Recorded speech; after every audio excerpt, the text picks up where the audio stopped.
Just minutes away from the Golden Gate Bridge, nestled among the rolling hills of the Northern California coast, lies the Marin Headlands Center for the Arts. Some artists commute from their homes around the Bay Area, while others come from their homes across the world to live, create, and collaborate here. The buildings serve as art studios as well as places to house and feed artists, but they weren't always used for that purpose.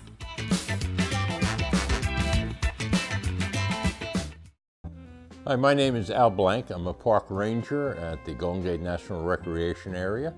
The Marin Headlands consists of 3 forts: Fort Cronkite, Fort Barry, and Fort Baker.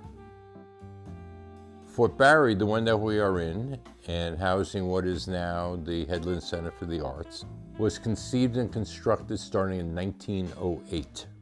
Forts here were designed as coastal defense forts. And the buildings that the Headlands Center for the Arts in were the main barracks, and that big green field in front of it is the old parade grounds where the men would go out and parade and strut their stuff.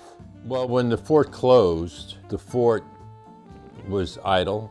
Eventually, when it was all abandoned, it was donated to what is now called the Golden Gate National Recreation Area and became part of a national park.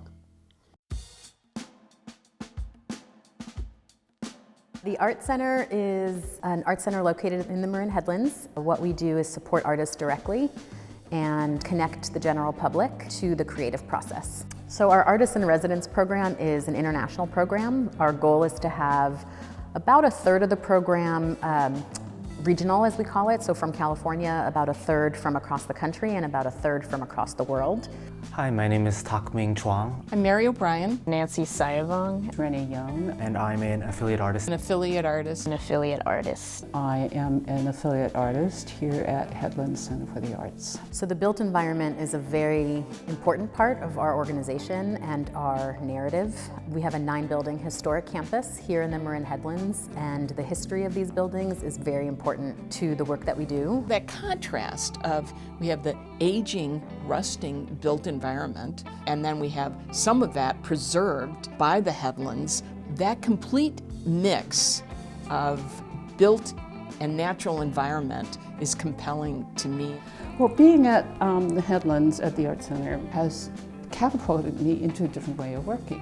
I see all the textures of the old building itself, and I'm thinking about objects that have been dug up from the ground, have been repurposed. Having the structures, the batteries, having that still here, rusting away, just reminds me of what place is all about.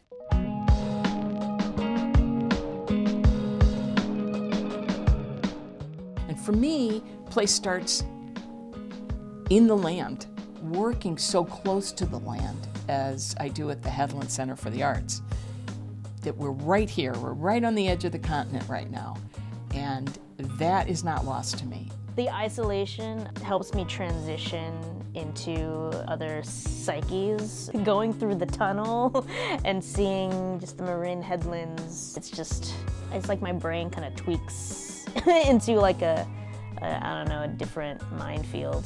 The most memorable experience of being here was to be in a wild landscape 15 minutes from San Francisco. What we offer here as a program is the gift of time and space, of being removed from the hustle and bustle of the world.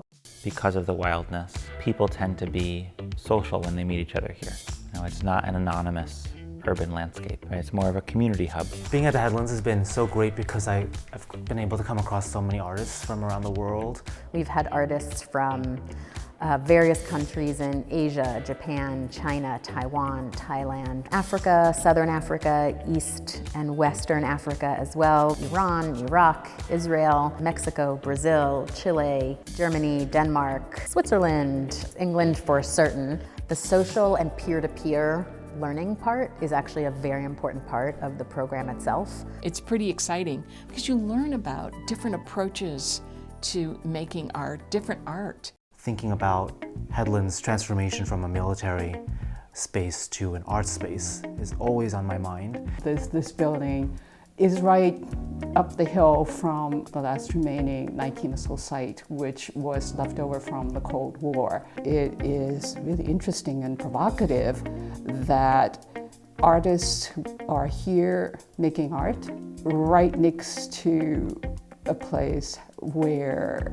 the tools of making more are still present.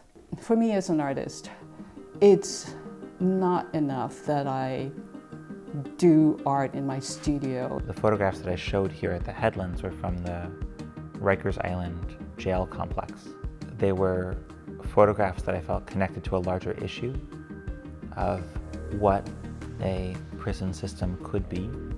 What I'm doing is integrated into a much bigger picture of what is to come, what humans can do. We work to restore lands using community action to help make those restorations. I think that art is important in society because I think that it says things that are not so direct, so it makes people think. I want to make work, for example, in that drawing, about protest.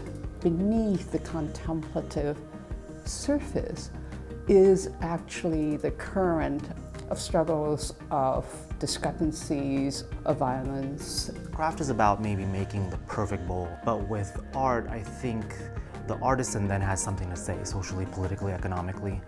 I think in a time like today, where there's a lot of division in the country, there's a potential for art to communicate across boundaries.